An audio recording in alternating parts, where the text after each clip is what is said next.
Hi, everyone. Welcome to today's Career Chat. I'm Krista Harmon, one of the Career Readiness Consultants with the Kent Intermediate School District in Grand Rapids, Michigan. And I'm so thrilled to have Angela Hull. She's an occupational therapist with us today. Welcome, Angela. Hello. Thanks for inviting me. So in our next 30 minutes, which is going to go so fast, Angela, our goal is to get some information out that students and educators might not be able to find out on the internet. They can find stuff on career websites, but let's just take you back to when you were 16. You know, young people like to know, how do you get from here to there? Were you thinking you'd be an OT when you were back in high school? Tell us your journey. In high school, I knew I wanted to be in the healthcare, but I didn't know what position I desired to work in. I thought about being a physician assistant, nursing. I kind of just, had a variety of ideas, but didn't know until I got into college what I wanted to do. What do you remember about healthcare in general? Why do you think you were attracted to that particular field back then? I just always loved healthcare. I knew that I loved helping people, but I was like, okay, if I love helping people, but is working in healthcare appropriate for me? And so actually after high school, I got a CNA license and started working in a nursing home. And so from there, that's when I was like, okay, I like this, but what can I do beyond just a CNA? So help people understand what a CNA is, Angela. A CNA is a certified nursing assistant. You can find them in hospitals, nursing homes, and they basically assist the nurse. So they'll get the patient up, ready for the day, dress, transfers in and out of their bed, help them with feeding, just everything that you do every day. That's what a CNA would do. Yeah, and for young people in Kent County, we have the Kent Career Technical Center where you can earn your CNA license while you're in high school. When you have a team license, so just kind of heads up. And almost all long-term care and hospitals are paying for some of that training now. You don't need to pay out of pocket anymore because they are in such demand that the hospitals, like I said, in long-term are actually paying for some of that training. So note to self. So you got this, you took the initiative though, and got your CNA, got your training. Yes. And you started working and you're like, hey, I like this. And then what kind of happened with your thought process? Did you do that for a little while? And you just saw like, occupational therapy, or what was some of that decision making? So when I got into college, I started saying, okay, I think I'm going to go into nursing. So I started my track on taking classes for nursing. And then eventually I met a friend and she was talking about occupational therapy. It's like, oh, you should, consider occupational therapy. And Mary Freebet at the time had a volunteer job shadow program. And so I did a job shadow. And during the job shadow, I was like, oh yeah, this is for me. That's fantastic. And I definitely want to come back to that action step.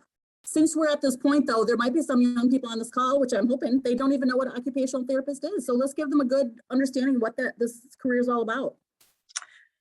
So occupational therapist, I guess I'm going to do the broad definition. And I want to say OT because that's so we can help people across the lifespan, starting from newborn to 110, 120, to basically help people to do the things that they want and need to do. In the profession name occupational, most people think, oh, you're going to help me get a job, but we're not helping. We can help you get a job, but that's not all that we do. We help people from learning how to brush their teeth, dressing, what else? Dressing, grooming, whatever you do in your day-to-day things, OT can be part of that. And we work in a variety of settings: outpatient, hospital, nursing homes. We work in some facilities like factory places. Yeah, I think that's what's really cool about your job is, and I guess you're at Mary Freebet, so helping young people understand, like if someone was to be in a car accident and they've lost use of their right arm and they've only known how to brush their hair, brush their teeth with the right arm, you're not teaching these daily skills with their other arm, for example, right? That's just a basic example. Correct? So if you lost use of your right arm and you need to use your left, we're going to teach you ways how can you use one-handed techniques. So we call them one-handed techniques. So how can you use that one hand to do everything that you need to do? Do we need to add equipment in? So being an OT, you have to be creative. You have to be able to step outside the box and see what does that person want to do and desire to do. And then you use that to really motivate them to even get up and say, hey, I want to participate in therapy because I want to take care of myself, or I want to take care of my child, or I want to go back to school. So that's just kind of ways that OTs can help. Yeah, and you mentioned the different settings. You are in an outpatient or inpatient setting right now? I work in an outpatient setting right now. Okay, so for young people that don't know what outpatient is, it means not when you're not in the hospital, you're going to visit the doctor's office, but schools also have OTs, right? Yes. And yes. Nursing homes and probably else. What other places besides schools and hospital settings, outpatient? I feel like jails. I don't know. Well, they're trying. They do have OTs in school. They have, I want to say OT programs where it's basically, I want to say job readiness skills, teaching people, because sometimes people don't have those basic skills of how do I, get ready for a job? Where are some skills at, or what are even some, even with mental health. You can find OTs in mental health, and even with in jails, it's mental health. So if you don't think of an OT in mental health, well, we could work in mental health using creative media, arts, and crafts to get people to explore their mental health. Give me an example how a baby or like a 2-year-old would be interacting with an OT. Give us some examples of that, because some of the young people really love working with kids. So when I finished school, I was like, I'm not going to work in pediatrics, but an OT playing. So what is the role of a baby when they're a baby? They're playing. So OTs will use the occupation of playing to be therapy for a baby. And so if you want to strengthen their, maybe their head, their neck muscles, then we can have them sit on a therapy ball. There's just a variety of ways that they could do, even with, autism and Asperger's, OT can work in that situation as well. I'm not familiar with that because that's not my specialty, but there are OTs in pediatrics. I appreciate you giving such a good description. So let's take us back. So you had this opportunity for a job shadow, which I encourage all young people to do. A lot of organizations aren't doing that because of COVID right now. So hang in there. But that's why we're doing things like this. So you did this job shadow. What were the steps to go to school to become an OT? Was it a 4-year degree, a 6-year degree? Tell us about the schooling education. So the education is master's level, but they also have doctorate level. So it's right. I think it's not official until the year 2030 when OT will be doctorate level. And then after your degree, you have to get a national board certification. And then you also have to have your state license. So you're licensed from national and then state as well. What could students be doing in high school that might set them up to be a good candidate for an OT school? Because I imagine it's pretty competitive, is it? It is pretty competitive, especially in the state of Michigan. There's, I think, 4 or 5 OT schools. So you have a lot of options, but it's very competitive. And usually the class sizes are very small. I would say in high school, the sciences are important. Also the arts. For me, I love to be creative. So being able to think outside the box when I'm working with my patients, and though I'm an outpatient, sometimes I have to simulate what would their home look like. How can I be able to set up my environment that it looks like their home? So I would say science and arts. Yeah. I also want to encourage young people, and what do you think about this, Angela, as far as volunteer work?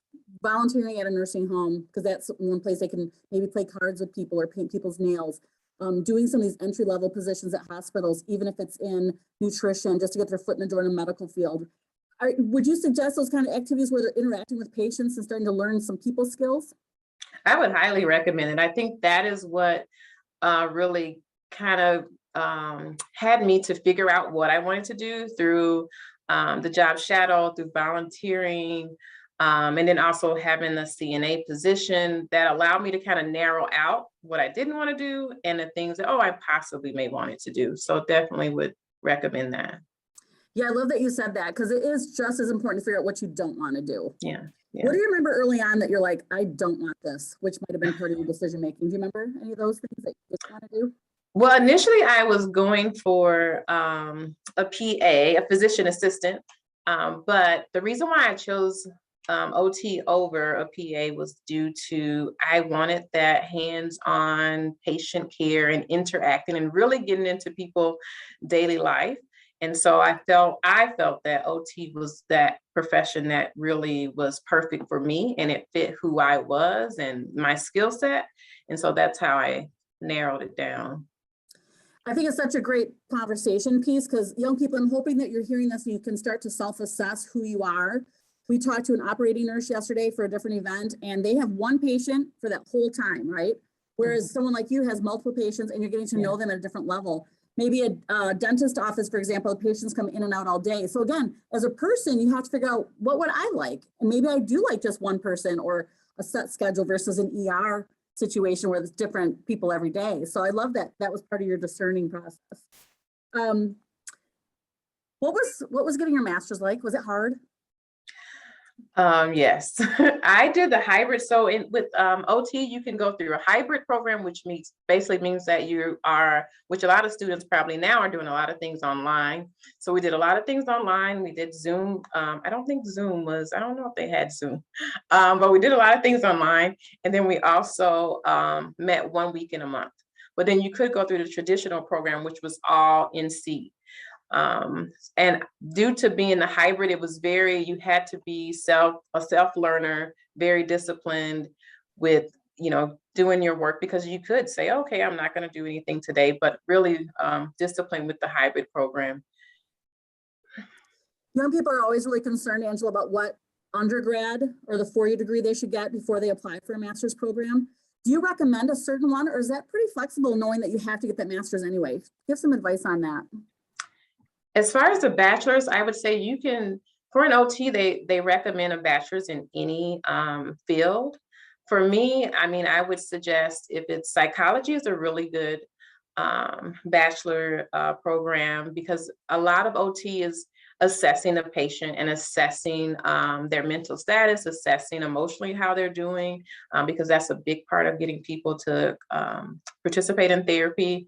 My degree was in biomedical science. It was a little tougher, but I didn't have to do it. But I love medical, so that's why it was biomedical science. So I had a lot of anatomy, physiology, chemistry, physics. But you can, again, it can be any degree. I hope that helps young people give a little, take a breath, because you don't have to have it all figured out, you guys, by the time you graduate. You just need to get a 4-year degree.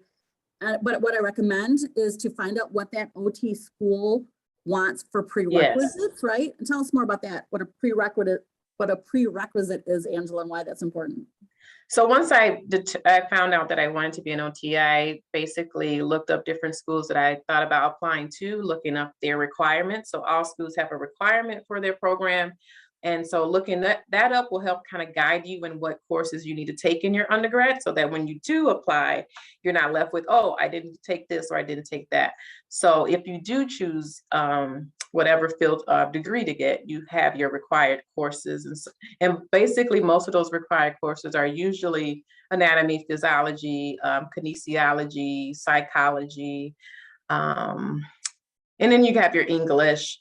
And then your mathematics. So I think it's algebra, those courses. What was your favorite part of your education? Did you get to do any type of internships or hands-on learning as part of it?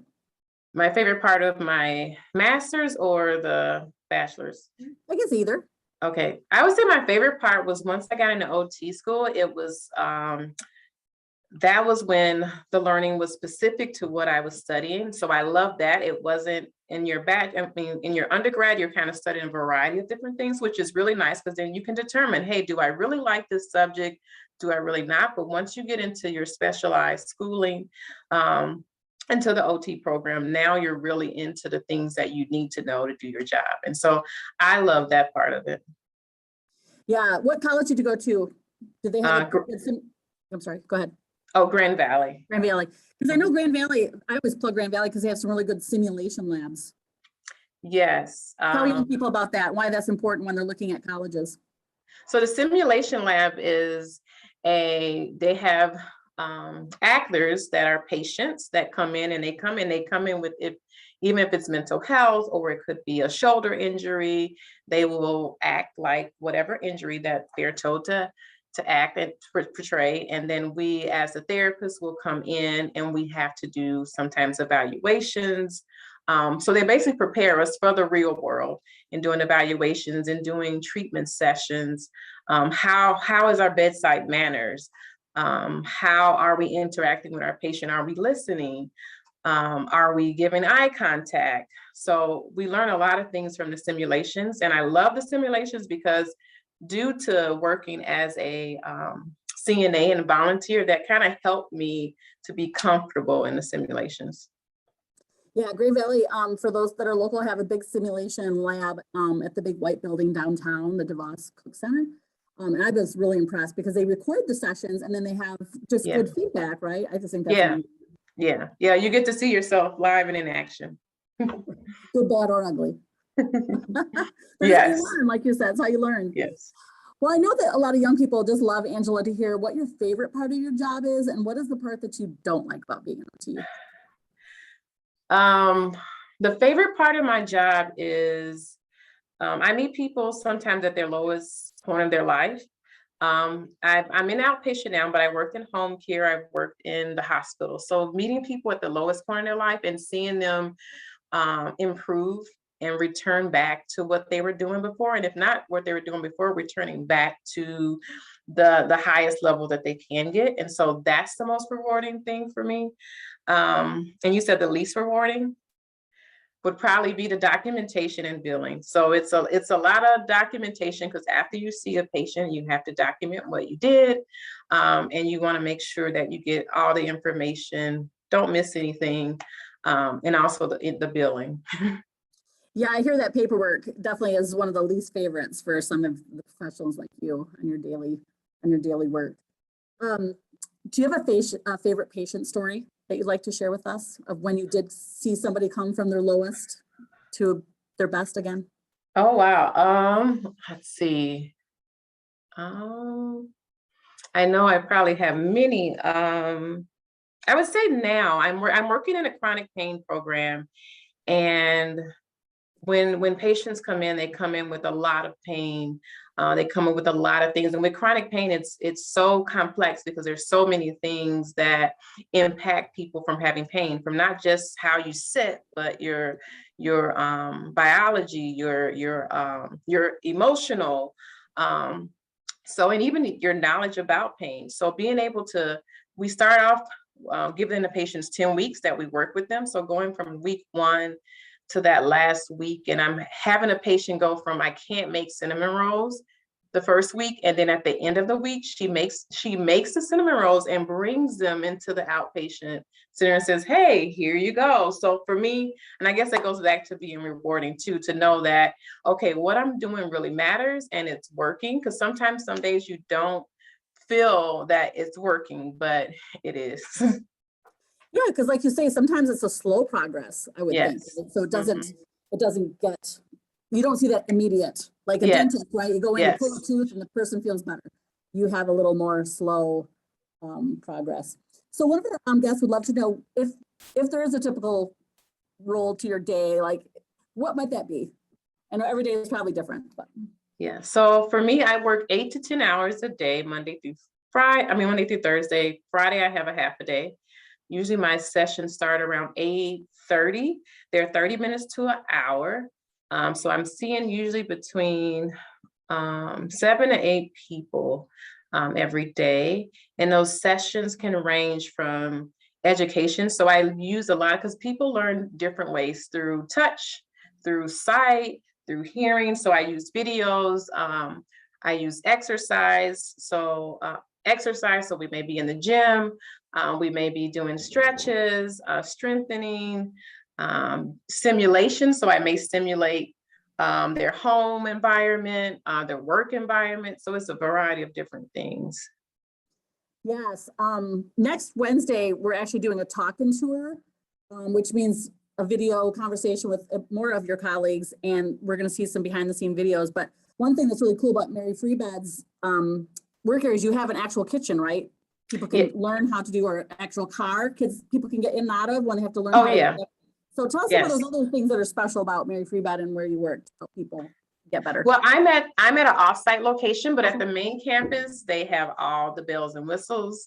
They have the car, as you said. They have a home lab, which is basically, if you go in your own kitchen, it's a model kitchen, the same thing. So it has the refrigerator, the stove, the dishwasher, the bed, the bathroom, because preparing you to go home, you need to be able to do the things that you would do at home. So they have the car. Can you get in and out of a car after you've had a knee replacement or a hip replacement? Can you do those things? So the main campus, if you ever get to visit there, it's a great place to visit and kind of tour and see all the cool stuff they have. Yeah, and they do have a volunteer program, everyone. So if you're interested, and I can't remember, I think you could be 16 to volunteer. I can't remember if it's 18, but go to their website and check that out. Just to clarify, one of the guests, just as far as schooling, it was a 4-year undergrad. You got it in biomedical, and then 2 years of a master's. It's 3 years. Well, 2 years of a master's. I did 3 because I did the hybrid, which allowed me to work and go to school at the same time. Yep. So right now it's about 6 years, and then, like she said, they might be moving to a doctorate program. So again, you can go to those. Do some Google searching for schools that have OT. And then, I don't know if you have the answer to this, but I brought up the idea of job shadows or internships. Do you know if they're doing that right now, Angela? I don't know if it's on hold due to COVID. I don't know. Yeah, I believe it is on hold. Angela was sharing before the session that she does have a college student that's finishing up their degree and, was working alongside Angela, but I do believe their job shadow is closed right now. But keep checking their website because all of our hospital partners, they need people. They want to do those activities. It's just with COVID, it's just not safe. So what do you wish that you learned as part of your education to now apply in your practice? Were there any holes in your training that once you got there, you're like, man, I didn't know this was going to happen. It would have been nice if I had some schooling on that. Because OT can work in a variety of settings, and that kind of separates us from physical therapists. Most people say, what is the difference between an OT and a PT? So PT works on strengthening and mobility. OT, if you want to think about it, works on function, and we use strengthening and mobility, but our main emphasis is function. Can we get the person back to what they were doing? So I forgot, your question. Wait, was there anything that you maybe weren't given enough training on? So the training would be probably, because you have to learn so much, because you could go into any setting, would probably be kinesiology. I had to do a lot of restudying of muscles and tendons and where they attach and their purpose, and yeah. And I guess I just want young people to understand too, really college is a base knowledge. You really don't learn the really good stuff till you actually get hired, right, Angela? Help them get a little reality check of that it's okay to learn once you get hired. Oh yeah, I learned majority of I would say the OT program set me up with a great foundation. And now it was my job to learn above that, the specialty stuff, because as an OT, you can go into any setting, if it's peds, or like right now I'm in chronic pain, you can do home care. You can even do community settings. So it's really your job after you're done with the schooling to educate yourself on those specialized programs. And you're not alone, right? There's people around you that are teaching you, right? I just want young people to understand you're not thrown into the deep end without a life jacket. Yeah, that's like key number one. We collaborate all the time. I have another OT. She works with cancer patients here. So I'm always collaborating with her if I'm helping her out to cover cancer patients. So we're working together.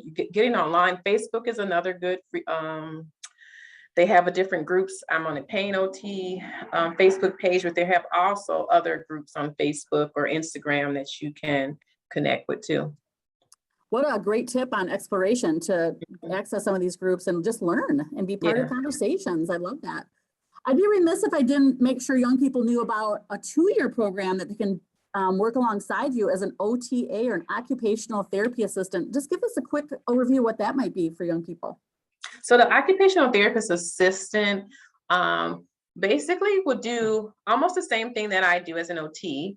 They wouldn't be able to do evaluations. So when we first see the patient and they come in, the OT is assessing that patient and determining how many visits that patient needs and what's appropriate for treatment. And then the occupational therapy assistant, if your facility has one, because where I work, we don't have a occupational therapy assistant, and we call them OTAs.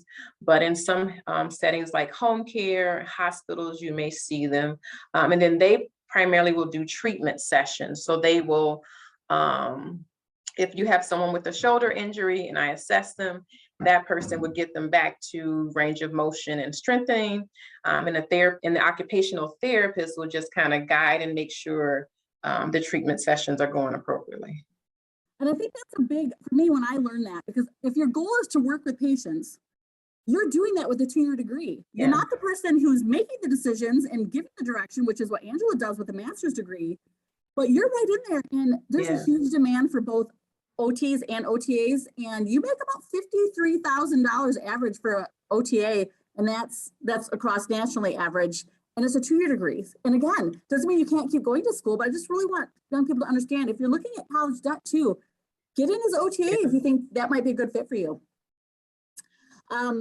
We only have 2 minutes left, Angela. So I'm gonna, let me just read one more question that came in. I think your schooling was pretty normal, right? As far as how long it took you, that's just how long the programs are, the 4 years, 2 years, or you get a hybrid for 3. Yeah. Yes. I don't think there's a way to expedite that, if that's maybe the young person's question. I'm gonna share a resource to help young people with this next level of investigation and exploration. So you could be thinking about a word of wisdom to kind of finish up our conversation here. You've been so great, but the 30 minutes went super fast, didn't it? Oh yeah. I know I shared this at other career chats, but if you're new, or just to encourage those who haven't been on yet, onetonline.org is a fantastic federally funded website that has over 800 careers on there. And if you plug in occupational therapist up in that right-hand corner, you'll come across all sorts of information that we didn't talk about today. So what, again, the typical day is like, what kind of personality traits are good, what the outlook is. Here's some different titles for this job. You know, a pediatric OT, a registered OT. So do some research about these different titles and their subtle differences. You can also find out about wages. Oop, maybe I didn't shoot. Let me go back. I do have that pulled up on a different screen, but I want to show you one of the graphs you can access by this website. Is you can actually see the wages in Michigan versus if you think you might want to move to California, maybe Florida. All this kind of data is available through this website. So it's just fantastic if you're going to be doing some exploration. If you have any follow-up questions for Angela, you can email me at kristaharmon@kentisd.org, and I will make sure to pass that along. So know that we'll help you out with next questions. But what do you think, Angela, that final word of wisdom? I would say, I mean, I favor OT, but I will say explore. Don't try volunteer, shadow. If you're thinking about healthcare, there's so many professions you can go into. So just job shadow, explore, don't limit yourself. And I think that's it. Yeah. That's good stuff. I agree with you. I second that. Just explore. I so admire young people for taking their time to do this. Lots of thank yous coming into that chat. Robbie actually needed OT to recover from a hand injury. So I love that sometimes even people's personal experiences lead to their career choices. Mm-hmm. And so it looks like Robbie has a lot of respect for your occupation because of his own experience. So that's great. Thank you. Thank you. Thank you so much, Angela, for being here today. Yeah, thank you for inviting me again. I enjoyed it.